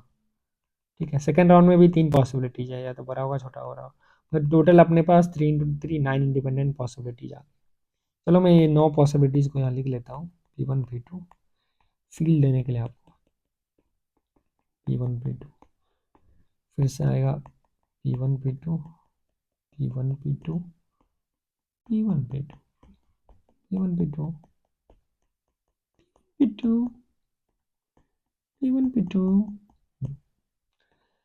अब ये ऐसा हो सकता है फर्स्ट वाले में x ग्रेटर देन y है, यहाँ पे x ग्रेटर देन y है, x ग्रेटर देन y है। सेकंड में x less than y, x less than y, x less than y। Round one में थर्ड में x equal to y, x equal to y। Second round में क्या हो सकता है, अब ये x ग्रेटर देन होगा, x लेस देन होगा, या फिर x इक्वल टू होगा। इसमें भी x ग्रेटर देन होगा, x लेस देन होगा, या फिर x इक्वल टू होगा, x ग्रेटर देन होगा, x लेस देन होगा, या x इक्वल टू होगा। चलो स्कोर चार्ट की बात कर लेते हैं। तो यहाँ पे 5-0 होगा, 5-0 होगा, तो ये 10-0 हो जाएगा। आई होप आपको पूरा समझ में आ रहा है। यहाँ पे 5-0 होगा, 0-5 होगा, तो स्कोर इक्वल हो गया 5-5 का। यहाँ पे 5-0 होगा और 2-2 हो गया, तो 7-2। यहाँ पे कितना हो गया, 0-5 5-0, स्कोर इक्वल हो गया 5-5 का। यहाँ पे 5-0 अनइक्वल है 10-0 से। यहाँ पे 7 और 2 आएगा स्कोर, अब देख सकते हो। यहाँ पे भी 7-2 आएगा, यहाँ पे 2-2 और 5-0, मतलब 0-7 आएगा, नहीं 2-2-2-7, और यहाँ आ गया 4-4। तो अपने पास कितने केस में इक्वालिटी होगा, देखो एक ये 5-5 यहाँ आया, 5-5 यहाँ आया, 4-4 यहाँ आया। इसका मतलब आने तो पेज ऐड कीजिए, फिर मतलब बताइए। हाँ, इस कहानी से यही शिक्षा मिला कि probability of x2 equal to y2 लाने के लिए हमारे पास 3 केस है। तो 7 आए या फिर 4-4 आए, दो ही केस है। अब 7-7 दो तरीका से आ रहा था, ठीक है ना, यहाँ पे मैं दिखा है ना 7-7 दो तरीका से आ रहा था, 7-7 नहीं 5-5-4-4 आए, सॉरी 5-5 या 4-4 है। अब 5-5 आ रहा था 0-5-0-5-0 से या फिर 5-0-0-5 से। तो अब सवाल है जो 5-5 आने का चांस कितना है, ठीक। अब 5-5 आने का चांस कितना है, तो इसके लिए अब कितना तरीका से तुम जैसे 5 और 0 ला सकते हो, ऐसा सोचो। तो प्लेयर 1 के पास क्या ऑप्शन है, 1 2 3 4 5 6। अब प्लेयर 2 के पास भी डाइस में आएगा 1 2 3 4। एक तो तरीका है तुम काउंट कर लो, जैसे प्लेयर 1 को 6 आया तो इसके पास 5 पॉसिबिलिटीज, फिर 5 आया तो 4 पॉसिबिलिटीज है, 4 आया 3 पॉसिबिलिटीज है, 3 आया 2 पॉसिबिलिटी, 2 आया 1 पॉसिबिलिटी। तो मेरे पास 5 4 3 2 1, तो ये 15 पॉसिबिलिटी है। दूसरा तरीका है आप 6 में से कोई भी दो को उठा लो, 6 से 2, ये भी 15 होगा। क्या, जैसे मान लो 6 और 2 को उठाए, तुम ऐसे इमेजिन करो 6 प्लेयर 1 के पास आया होगा और 2 प्लेयर 2 के पास। 1 2 उठाए तो उसमें ग्रेटेस्ट प्लेयर 1 को दे दो और smallest, that's also way of decoding. There's another way of the number of ways of selecting two numbers out of 1 to 6 is same as player 1 getting higher marks than player 2। क्यों, दो select करने में एक बड़ा होगा एक छोटा होगा, और ऑर्डर ध्यान में नहीं आएगा। तो ये 15/36, मतलब ये 5/12 आ गया। तो यहाँ से 5/12 आएगा, और एक और तरीका है 5/12 आने का। तो फर्स्ट तो तरीका है, और जीरो लाने का क्या चांस है, ठीक है, इक्वल आने का चांस कितना है, 6/36 विच इज 1/6, ठीक है, ये चीज समझ में आया। तो यहाँ से मैं क्या बोल सकता हूँ, अब देखो फर्स्ट राउंड में ये विनर होना चाहिए, जैसे फर्स्ट राउंड में 5-0 होना चाहिए, तो उसका तरीका क्या है, 5/12। दूसरा राउंड में 0-5 आया, वो भी 5/12 आना चाहिए, ठीक है, लेकिन ऐसा दो बार आएगा, इधर फर्स्ट राउंड में 0-5 5-12 और 5-0-0-5 और 0-5-0-5, और 4-4 आने के लिए एक ही तरीका है, 1/6 1/6 1/6 1/6। ये होगा प्रोबेबिलिटी x2 और y2 को इक्वल होने का, राइट।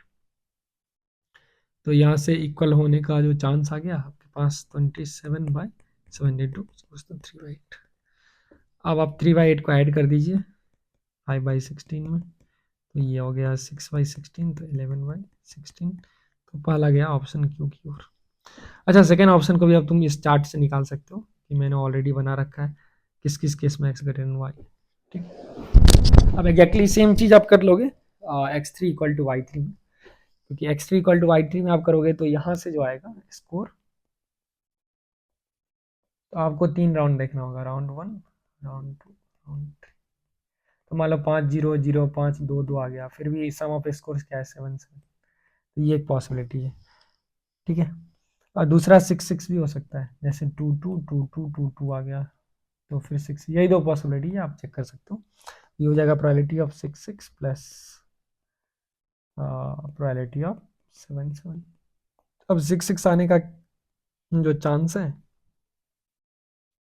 वो आएगा 1/6 इंटू 1/6 इंटू 1/6, और 7 आने का चांस है 5/12 से, यहाँ पे सेकंड भी 5/12, और 2 आ सकता है कितना टाइम्स, 1/6 टाइम्स। लेकिन ये 3 फैक्टोरियल में अरेंज हो सकता है, मतलब ऐसा 6 केस बनेगा, और इस सबको ऐड करोगे तो 77/432। तो थर्ड वाला जो आंसर गया 77/432। तो तुमको पता है जो थर्ड का टी से मैप करेगा, तो ये तो ऐसे ही हो गया, 1 का क्यू, तो पी वाला ऑप्शन गया, और थर्ड का टी से मैप करेगा। अरे भाई थर्ड टी ऑलरेडी दे दिया था, तो थर्ड चेक करना नहीं था आपको, ठीक है ना, हमने टाइम वेस्ट किया, आपको नहीं करना है। तो सिमिलरली आप 4 अब चेक कर सकते हो, ठीक है। तो आप 4 चेक करोगे तो ये जो हो जाएगा वो आ जाएगा 355/864। बेसिकली ये 1 माइनस ये डिवाइडेड बाई 2 हो जाएगा। क्यों? क्योंकि आपको पता है probability of x3 greater than y3 जो होगा exactly equal to probability of x3 less than y3 होगा। तो देखो टाइम वेस्ट को भी हम इन्वेस्ट में डाल दी। तो मुझे पता है अगर मैं इस सबको ऐड कर दूँ, x3 greater than y3 plus x3 less than y3 plus probability of x3 equal to y3, तो ये तो 1 होने वाला है। अभी जस्ट मैंने इसको कैलकुलेट कर रखा है, 355/77/432, और इसको मैं अल्फा मानूँ, ये प्रायोरिटी अल्फा, तो 2 अल्फा प्लस 77/432 इक्वल टू 1, तो यहाँ से अल्फा आ जाएगा ये। यस नाइस, तो वो एस को मैप कर जाएगा, तो मेरे पास ऑप्शन एक सही है। तो ये एक अच्छा क्वेश्चन था, जो शायद आपने एंजॉय किया होगा, ठीक है। अब चलो क्वेश्चन नंबर 15 है, वेरिएबल सर्कल कट्स। तो अब मैं थोड़ा जल्दी करूँगा क्योंकि मेरा सोने का टाइम हो गया, आज मैं लेट से वीडियो ये वो कर रहा हूँ, सुबह सुबह मुझे उठ के सूर्य नमस्कार भी करना होता है। तो आइए आपको मैं ये जो लेंथ है ये सपोज मैं 2a मान लेता हूँ और ये 2b मान लेता हूँ, so that a is not equal to b।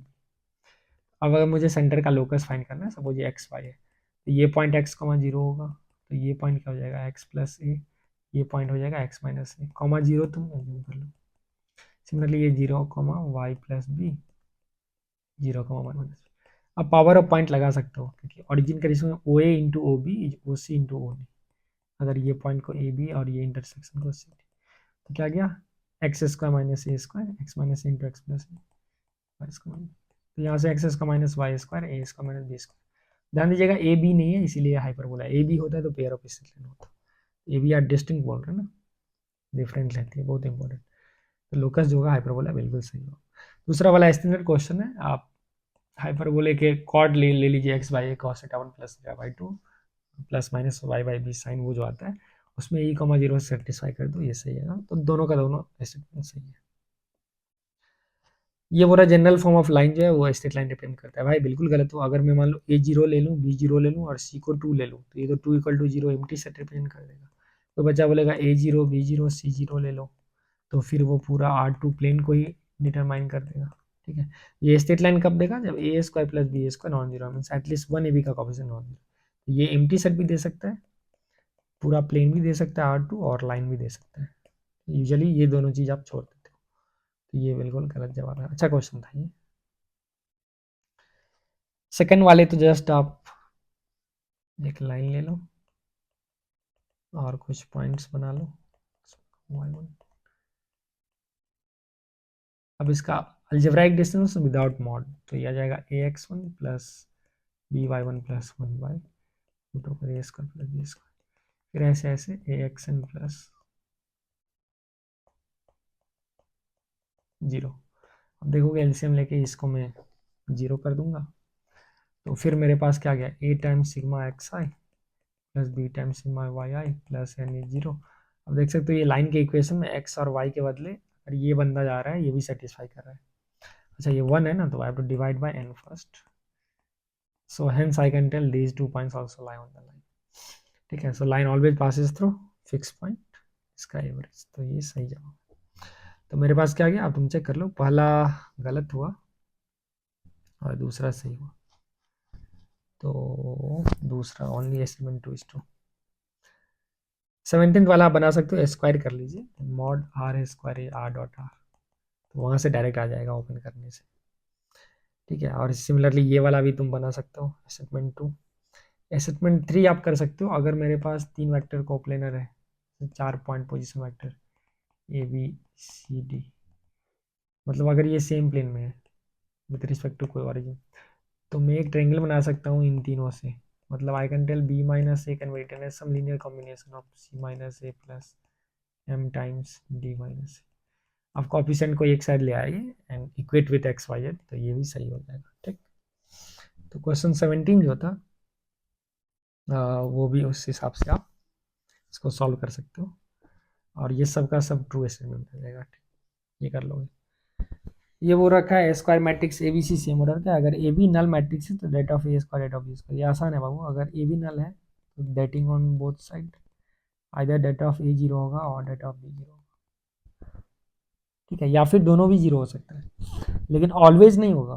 For square matrix if A B zero then ये जीरो ही होगा, ये बिल्कुल गलत जवाब है, क्योंकि ऐसा भी हो सकता है det of A non zero, det of A non zero हो तो ए इनवर्टेबल है, तो फिर हम इस ओरिजिनल इक्वेशन में ए इनवर्स से मल्टीप्लाई कर सकते हैं, that shows B will be zero. ठीक, इसका मतलब डेट ऑफ बी जीरो है, तो डेट ऑफ बी जीरो है और det of A non zero है, तो L H S non zero